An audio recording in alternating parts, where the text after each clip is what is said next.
Buenas tardes a todos los que nos acompañan después de la finalización de la transmisión de losdanieles.com. Son las 12:44.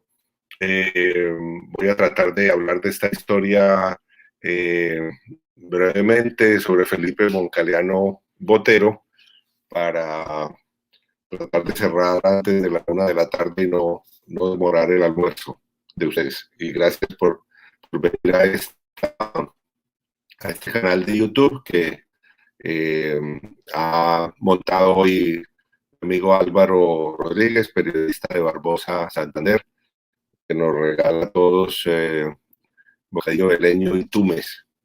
No voy a leer la columna que está en losdanieles.com, sino que quiero resumir qué fue lo que ha pasado en el último año con Felipe Moncaliano Botero, un personaje que nunca ha salido de la prensa en Colombia, eh, y fue el rey o el zar de los reaseguros.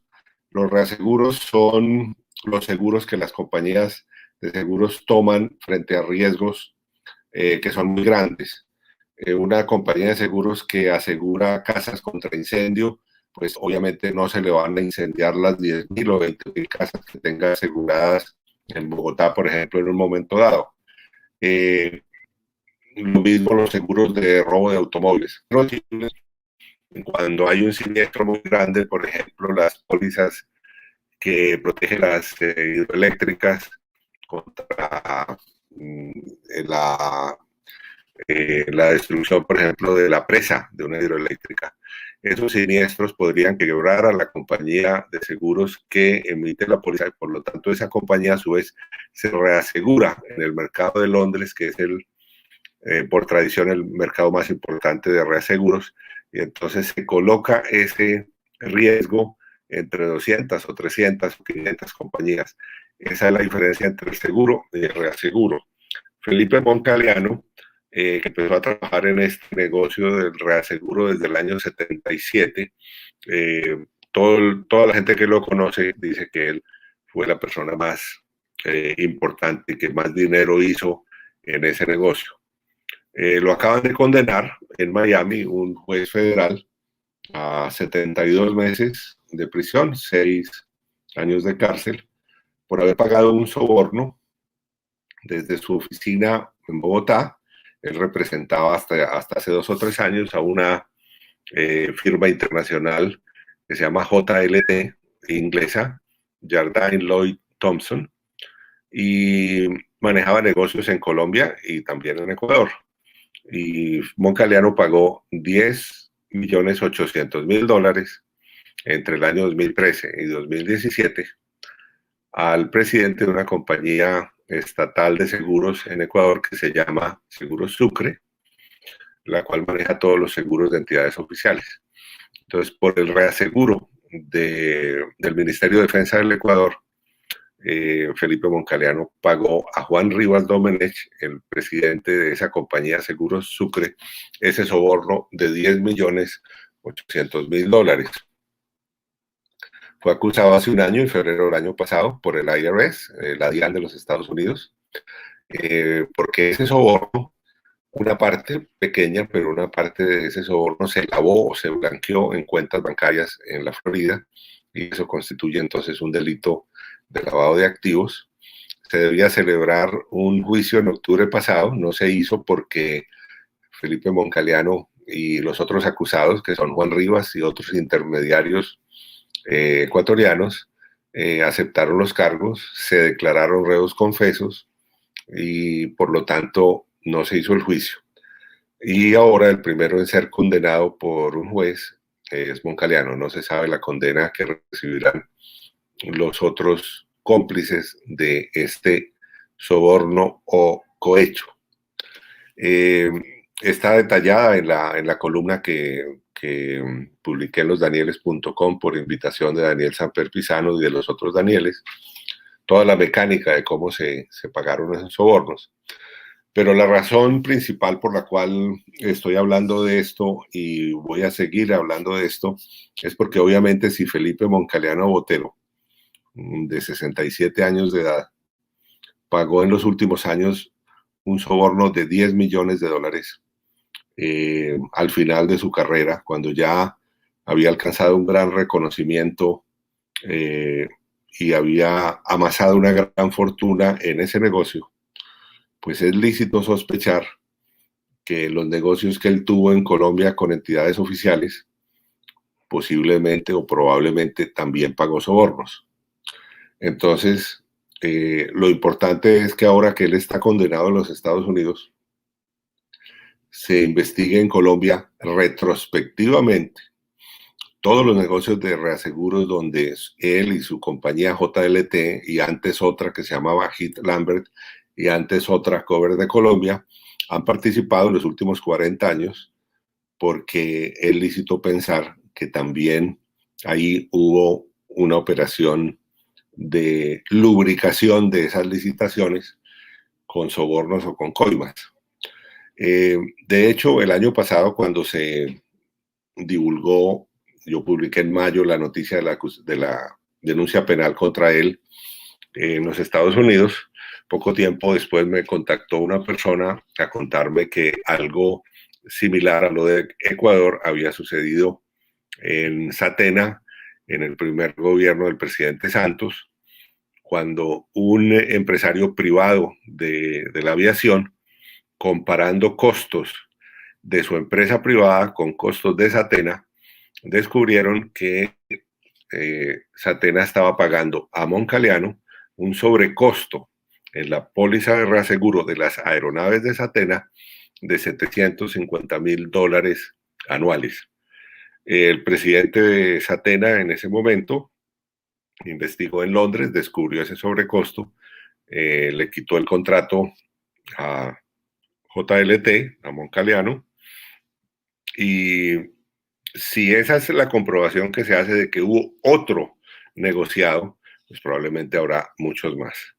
Moncaliano manejó reaseguros del Ministerio de Defensa, de Satena, Fuerza Aérea Colombiana, Policía Nacional, pólizas de terrorismo del Ministerio de Hacienda. Desde los años 90, el Ministerio de Hacienda asumía el costo de los incendios de vehículos que eran destruidos por la guerrilla, y él también participó en esas licitaciones, también en licitaciones del bienestar familiar, del Ministerio del Trabajo, y luego en licitaciones de reaseguros de EPM, que son las que deberían ser objeto de una investigación, porque el siniestro de una hidroeléctrica puede valer 2.000, 3.000, 4.000 millones de dólares. Entonces, si el señor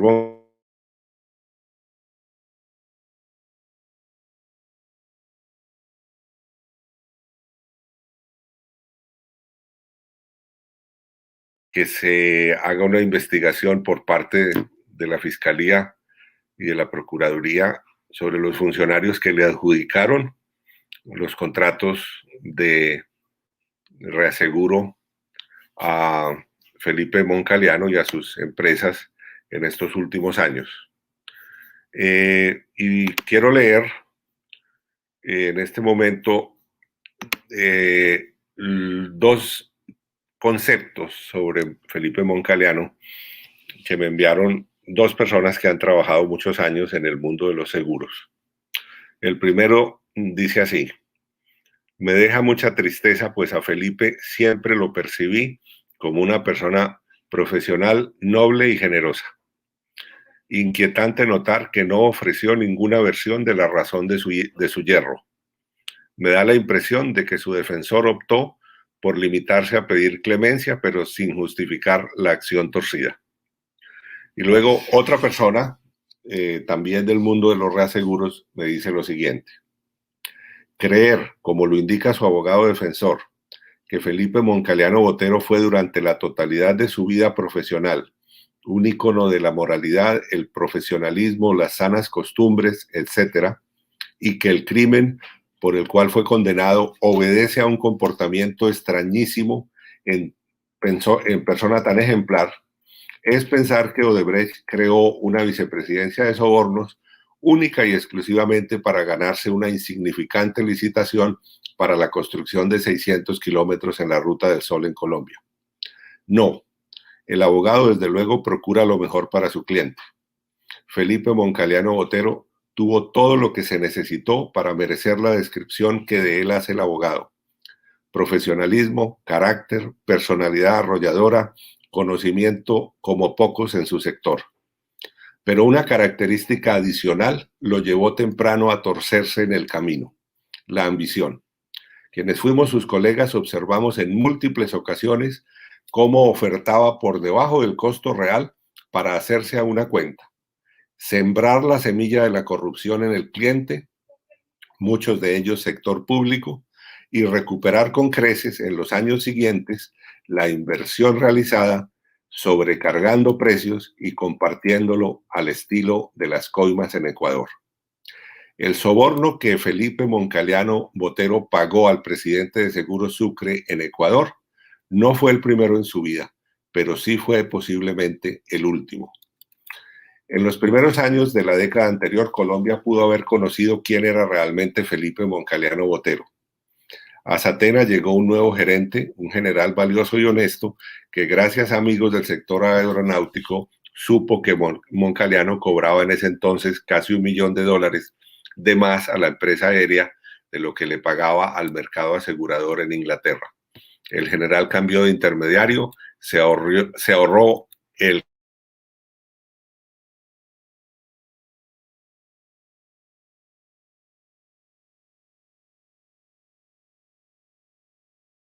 pagó el caso, recibió múltiples explicaciones de Moncaliano, se comió el cuento y cerró el expediente. No se preocupó por indagar más a fondo si lo mismo había sucedido con otras vigencias, si igual práctica ocurría con otros clientes del señor Moncaliano. Ni considero necesario dar a conocer el hecho a la Fiscalía. En Colombia era un secreto a voces sus prácticas ilegales. Sus clientes, por razones de muchos pesos, lo adoraban y ninguno de sus colegas tuvimos el valor de denunciarlo. Al señor Moncaliano no se le torció su integridad en los últimos días de vida profesional. Se le acabó la suerte. Los investigadores gringos no cayeron embrujados con sus encantos y su dinero.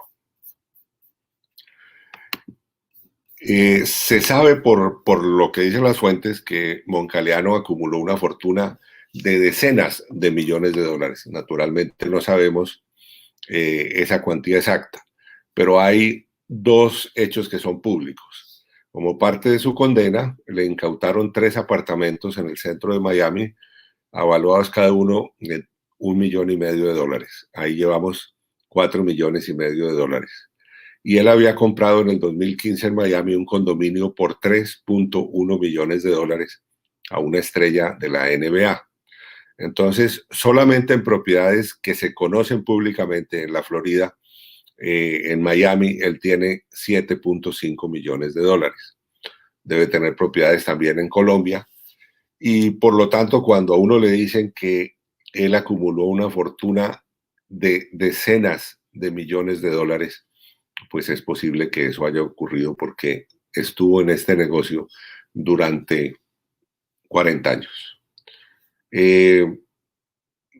Muchas gracias a ustedes por acompañarnos. Se nos está acabando el tiempo. La columna, como les digo, está en Los Danieles y se puede leer ahí. Gracias a todos.